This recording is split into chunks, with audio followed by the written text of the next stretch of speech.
하나님의 말씀 보겠습니다. 요한복음 16장 7절부터 15절입니다.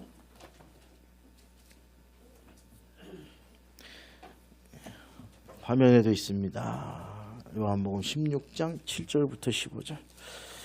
교도하도록 하겠습니다.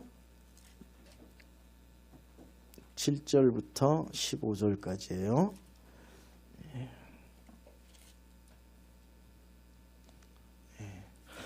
그러나 내가 너희에게 실상을 말하노니 내가 떠나는 것이 너희에게 유익이라. 내가 떠나가지 아니하면 보혜사가 너희에게로 오시지 아니할 것이요 가면 내가 그를 너희에게로 보내리니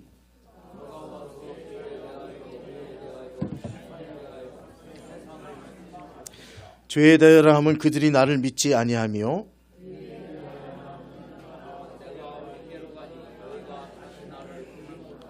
심판에 대하여 하면 이 세상 임금이 심판을 받았음이라.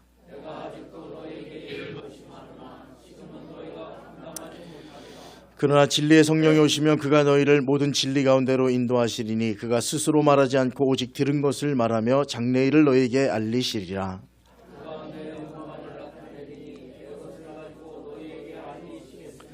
무릇 아버지께 있는 것은 다 내 것이라. 그러므로 내가 말하기를 그가 내 것을 가지고 너희에게 알리시리라 하였노라. 마지막인가요? 네, 죄송합니다. 아멘. 우리 임마누엘 찬양대 찬양으로 하나님께 영광 올려드리겠습니다.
아멘. 기도합니다. 하나님, 오늘도 아버지 하나님 은혜 앞에 섭니다. 주님, 오늘 부른 찬양처럼 주님과 늘 동행하는 삶을 통해 이 땅만이 아니라 하나님의 나라까지도 동행하는 귀한 삶을 걸어가는 우리 모두가 되게 하시고, 이 땅에서도 소망을 가지고 최선을 다해 주님 안에 살아가는 우리 모두가 되게 하여 주옵소서. 말씀을 듣습니다. 들릴 수 있는 귀한 은혜를 저희들에게 허락해 주옵소서. 예수님의 이름으로 기도드리옵나이다. 아멘. 우리 강미자 집사님 위해서 기도해 주시고요. 그죠? 머리에 혹이 하나 발견돼서 우럭인데 치료 잘 될 겁니다. 그죠? 예, 기도해 주시고요. 그랬으면 좋겠어요. 그래도 유창규 집사님 너무 귀여워요. 저 꼭지 하나 이렇게 애기들 물려주면 딱 그 스타일이네. 얼굴이 빨갛네요. 열심히 일해가지고. 이 겨울에도 화장품 좀 바르고 좀 다니세요. 터서 그래, 터서. 제가 어제 여성교회 갔더니 얼굴이 너무 따가운 거예요. 그 왜 그런가 그랬더니 얼굴이 터가지고, 저도 제가 이렇게 빨간 게 얼굴이 터서 그런 게 이해하세요. 그래서 화장품 좀 하나 줘봐요. 쓰는 거 목사님이니까 가져왔는데 바르니까 따가워가지고 시뻘겋게 됐어요. 그래서 제 화장품이 아마 제가 막 사서 아무거나 바르는 스타일이라 아무래도 얼굴이 보습이 안 되나 봐요. 이제 좀 괜찮죠. 어제부터 우리 집사는 걸 몰래 훔쳐서 바르고 있어요. 여자 화장품이 좋아. 역시 그 유분이 있나 봐요. 그래서 네. 하시고 우리 강현정 집사님도 그래도 담임 목사가 12월 선포인도 와주셔서 감사하고 계속 기도하고 회복해서 하나님 은혜 안에 머물게 바랍니다. 어느 분의 글입니다. 올 초여름에도 어김없이 마당 한켠에 작약꽃이 피었습니다. 그런데 그 작약 앞에 함께 서 계시던 어머님은 이제 그 자리에 없으십니다. 2년 전 겨울이 다 지나기도 전에 병상에 누우신 뒤로 따뜻한 봄이 와도 창밖으로 떠오르는 햇살이 비쳐도 어머니는 다시 일어나지 못하셨습니다. 살아생전 꽃을 좋아하셨던 어머니는 매일 아침 화단에 흙을 만지며 꽃도 숨쉰다 말씀하시곤 했습니다. 그런데 지금 그 어머니의 손길이 멈춘 자리에 남은 건 탐스런 꽃을 피운 작약입니다. 어머니는 계시지 않지만 당신의 손길이 닿았던 작약은 여전히 초여름마다 꽃을 피웁니다. 초여름은 그렇게 어머니의 부재를 새롭게 느끼게 하는 계절이 되었습니다. 예전에는 아무 의미 없이 스쳐 지났던 꽃잎이 이제는 어머니의 신앙이 남긴 흔적처럼 내 마음속을 울립니다. 사람은 떠나야 그 존재의 뜻이 새겨집니다. 사랑은 떠남 속에서 더 깊어지는 것을 느낍니다. 우리와 더불어 살아가는 사람을 우리의 두 눈으로 본다고 하는 것은 너무나도 중요합니다. 그러나 우리의 눈이 볼 수 있는 외적인 것들 때문에 정말 중요한 것은 놓치고 있다고 하는 사실을 잊어서는 안 됩니다. 사람을 진정 사람답게 해주는 것은 눈에 보이는 외적인 것이 아니고 그 사람의 본질적인 것, 그 사람의 인간적인 것, 눈에 보이지 않는 내면의 것들이 정말 그 사람의 본 모습이고 우리가 기억해야 될 모습이라고 하는 것을 알아야 됩니다. 근데 이것은 눈으로 볼 수 없어요. 마음으로 봐야 됩니다. 마음으로 볼 수 있어요? 눈으로 보이지 않는 것들이죠. 한 사람의 참된 가치와 무게는 내적인 것들을 통해 알 수 있습니다. 그 사람이 세상 떠난 뒤에야 그 사람의 참된 가치를 알 수 있다. 또 어떤 말에는 그 사람의 관뚜껑이 닫히는 시간부터 그 사람의 진정한 평가가 시작된다 라고 하는 그런 말도 그 사람의 외적인 모습이 아니라 그가 걸어왔던 내적이고 보이지 않았던 그의 아름다운 모습들이 외적인 게 보이지 않는 시간이 지난 후에 진실로 평가된다고 하는 뜻이기도 합니다. 희망하기는 저와 여러분이 내적인 아름다움, 성령과 함께 동행함을 통해서 외적인 게 아니라 그걸 넘어서서 그분은 정말 신앙인이셨어, 그분은 정말 하나님의 사람이셨어 라고 하는 말을 우리가 떠난 뒤에도 들을 수 있는 그런 신앙인들이 될 수 있기를 주님의 이름으로 부탁을 드립니다. 오늘 본문에서 예수님은 떠나며 제자들에게 말씀하셨어요. 오늘 말하죠. 7절 말씀인데 같이 읽겠습니다.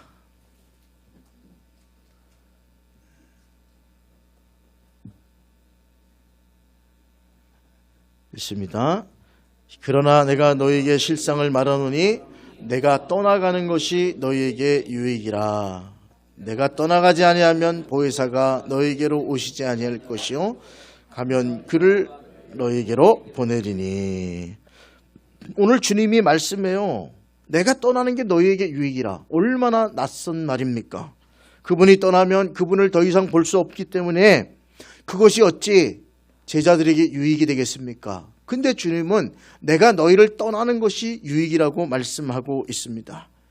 왜냐하면 주님의 떠나감은 사라짐이 아니기 때문에 그래요.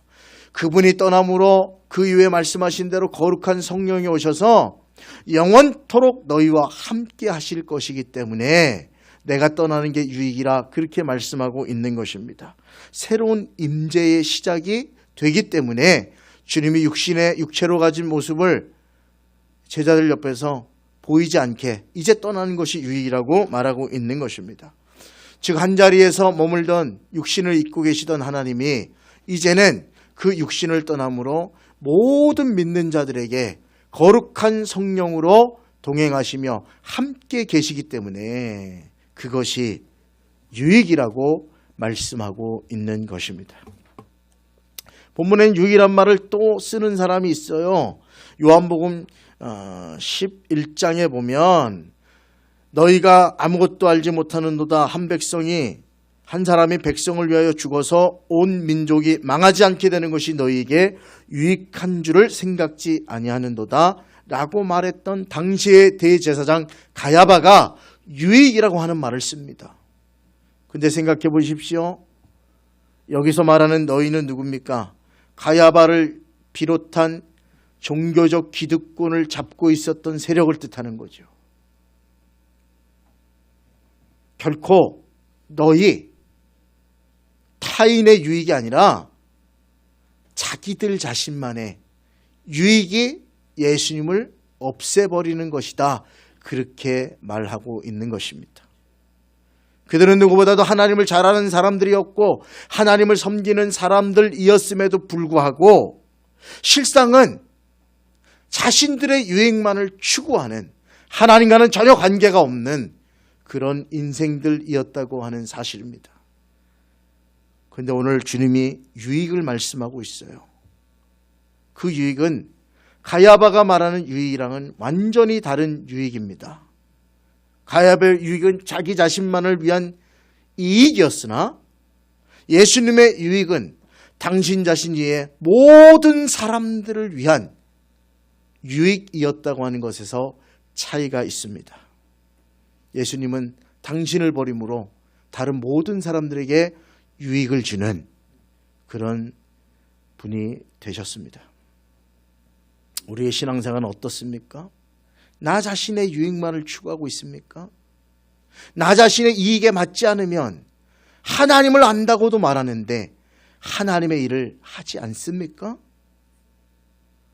내 기쁨에 맞지 않으면 이것이 하나님의 일이 분명함에도 하나님의 일에 순종하지 않습니까? 그렇다면 저와 여러분은 가야바와 다른 게 무엇입니까? 나 자신을 희생해서 다른 사람이 유익이 된다면, 나 하나를 희생해서 주님의 나라가 세워진다면, 나 하나를 희생해서 내 가족이 세워질 수 있다면, 나 하나를 희생해서 내가 정말 겸손으로 섬기며 헌신을 통해서 누군가가 세워질 수 있다면 그 삶은 주님을 닮은 삶이요, 주님의 제자의 삶이요, 주님이 찾는 사람의 삶이라고 하는 사실을 기억할 수 있기를 바랍니다. 그래서 앞으로 저와 여러분은 내 유익을 위해서, 내 이익을 위해서만 걸어가는 그런 신앙인 말고, 신앙이라 부를 수도 없어요 사실은. 그런 종교인 말고 주님의 참된 제자가 되어서 나 외에 제일 가까운 게 누구예요 그럼? 아내겠지. 아내는 남편이겠고, 그 다음 자식일 테고, 그 다음 교회 성도들일 테죠. 그 다음에 사회 속에서 관계를 갖는 사람들일 테죠. 그 모두에게 선한 영향력을 끼치는 그러한 삶을 살 수 있기를 주님의 이름으로 축원드립니다. 어느 한 권사님이 계셨습니다. 평상 성가대에서 찬양을 하셨고요. 교회 하단을 손수 가꾸시던 분이었어요. 마지막 병상에서 하나님, 제가 남은 숨으로 하나님께 마지막 찬양을 드리겠습니다라고 마지막 말씀을 하고 돌아간 분이었습니다. 그분이 돌아가시고 난 후에 가족들은 하나님을 이해할 수 없었어요. 그래서 교회에 나오지 않기 시작했습니다. 교회를 피해 다녔습니다. 그러던 어느 날 아들이 혼자 교회에 들렸다가 화단 가장자리에 핀 초라한 금자나 한 송이를 보았습니다. 작년 가을 어머니가 그곳에서 무언가 심던 자리였던 걸 기억했습니다. 그 순간 아들에게 이상한 마음이 들었어요. 그리고 마치 소리가 들리는 것 같았어요. 얘야, 나는 여기 있다. 내가 돌보던 꽃이 나와 함께 이렇게 하나님을 찬양하고 있지 않느냐. 그 순간 아들은 말없이 그 꽃 앞에 무릎을 꿇었고 눈물을 흘리기 시작했습니다. 그리고 그날부터 다시 예배의 자리로 돌아왔습니다. 떠나신 어머니의 신앙은 눈에 보이지 않았지만 어머니의 그 믿음의 흔적이 여전히 남아있고, 어머니는 주와 동행하고 있으며 그분이 남기신 신앙의 그 모습을 보면서 내가 저 꽃 한 송이처럼 하나님을 찬양하는 어머니 같은 신앙인이 되겠다 결단했던 것입니다. 예수님이 떠나신 후 제자들도 이 경험을 했어요. 제자들은 십자가 앞에서 주님을 배신하고 다 흩어졌습니다. 그런 제자들을 주님이 찾아오셨어요. 그리고 다시 승천하셔서 그들을 떠났습니다. 그러나 주님의 약속대로 오순절 마가의 다락방에서 주님의 약속을 붙들고 끝없이 기도하는 그들에게 성령이 임하게 되었고, 그 성령을 통하여 여전히 동행하시고 함께 하시는 예수 그리스도, 그분을 만나게 되었고 그분의 인도를 받게 되었고 자신들에게 주어진 삶의 모든 것을 다해서 하나님께 헌신하고 영광 돌리는 신앙인으로 걸어갔습니다. 우리는 항상 떠남을 두려워합니다. 그러나 믿음의 사람에게 떠남은 새로운 시작이라고 하는 사실을 기억하시기 바랍니다. 예수님이 이 땅에 오셔서 인간의 몸을 입고 오셨을 때 구원의 길이 열렸습니다. 그리고 그 몸을 벗고 떠남으로 부활이라고 하는 구원의 완성을 이루셨습니다. 이제 그분의 성령에 따라 살아가는 모든 사람은 이 땅에 소망을 두고 보이는 것에 소망을 두는 인생이 아니라 영원한 하나님의 나라, 그 나라를 향해 가는 순례자의 길을 걷는 하나님의 자녀들로 걸어가고 있는 것입니다. 사랑하는 여러분, 주님이 육신을 벗음으로 제자들을 넘어서 오늘 예수 그리스도를 믿는 우리와 함께 하시는 것처럼 저와 여러분 지금도 주의 성령이 나와 함께 하시며 하나님 나라까지 나를 인도하고 있다는 사실 잊지 말고 매 순간 그분을 바라보고 매 순간 그분을 의지하고 말씀을 따라서 하나님이 열어놓으신 생명의 길을 걸어가는 저와 여러분 될 수 있기를 주님의 이름으로 축원드립니다. 그 길을 알았던 사도 바울은 이런 고백을 했습니다. 보이는 것은 잠깐이요 보이지 않는 것은 영원함이로다. 그렇습니다. 이게 신앙의 눈이에요. 보이는 것만 쫓아가는 인생이 아니라 보이지 않는 영원한 하나님의 나라를 바라보며 지금 나와 동행하는 주의 성령과 함께 그 길을 걸어가는 사람들, 그들이 바로 하나님의 사람들이고 오늘 여기 모여있는 저와 여러분인 줄로 믿습니다. 어머니의 손길이 닿았던 작약꽃을 보며 작은 금자나와 그 푸른 잎사귀 하나하나에 담긴 그 어머니의 숨결을 느낄 때 드디어 마음속에서 깨닫게 되었어요. 보이지 않는 세계를 바라보고 걸은 게 아니라 보이지 않는 영원한 세계를 어머니가 걸었던 것처럼 나도 주의 성령과 더불어 이 길을 걸어가리라. 사랑하는 여러분, 그분들은 떠났지만 그분들의 신앙은 여전히 자라나고 그분들이 심은 믿음의 씨앗들은 그 후손들을 통해서 자라가는 것이에요. 이것이 부활 신앙을 이어가는 모습입니다. 저희 교회도 제가 와서 그전엔 모르겠습니다만은 감사한 것은 소천하신 분들이 다 믿음의 씨앗들을 남겼다는 거예요. 그렇죠? 얼마나 감사합니까? 이덕재 원사님은 그 빈자리를, 두 분 빈자리를 자녀들을 여기 보내서 채우고, 그죠? 다 그래요. 조길자 집사님도 우리 송장호 집사님 이 자리에, 그 자리에 당신 하늘 가고 있는 그 자리에 앉게 해주신 거예요. 그 외에 많은 분들이 다 그랬잖아요. 저와 여러분도 성령의 인도함 속에 이 땅을 살아가지만 오늘 부른 찬양대 찬양이 어쩜 오늘 설교가 이렇게 맞닿아 있을까? 앉아서 그 얘기를 했어요. 언젠가 가는 그 길, 믿음의 승리 이루는 저와 여러분 되어야 하고 이 세상에 보이는 게 끝이 아니라 영원한 하나님의 나라를 향해 간다고 하는 사실을 기억하고 저와 여러분 믿음 안에서 부활의 신앙으로 걸어갈 수 있기를 바랍니다. 떠남은 끝이 아니라 사라짐이 아니라 성령을 통한 다시 만남의 시작이 되었습니다. 사랑하는 여러분, 우리가 사랑하는 이들이 이 세상 떠날 때 그것이 끝이라고 생각하지만 부활의 신앙 안에서는 그것이 시작이요, 새로운 하나님 품에서의 출발이라고 하는 사실을 기억하며 나도 언젠가 그 길 갈 터인데 주님이 주신 약속이 있잖아요. 내가 다시 너희에게로 오리라. 그날에 주님을 만나는 귀한 부활의 주인공들이 되는 겁니다. 초여름마다 피던 작약꽃, 그 금자나처럼 우리의 믿음도 주님의 생명 안에서 다시 피어나게 된다는 사실을 잊지 마시길 바랍니다. 그날 주님 앞에서, 믿음의 선진들 앞에서 잘하였도다 충성된 종아, 그 말을 듣는 저와 여러분 모두가 될 수 있기를 주님의 이름으로 축원드립니다. 기도하겠습니다. 주님, 떠나가며 아픔 속에서 부활의 소망을 붙잡는 우리들 될 수 있도록 도와주시고 눈에 보이는 것을 지나 보이지 않는 영혼을 향하는 우리의 믿음의 눈이 열려지게 하여 주시옵소서.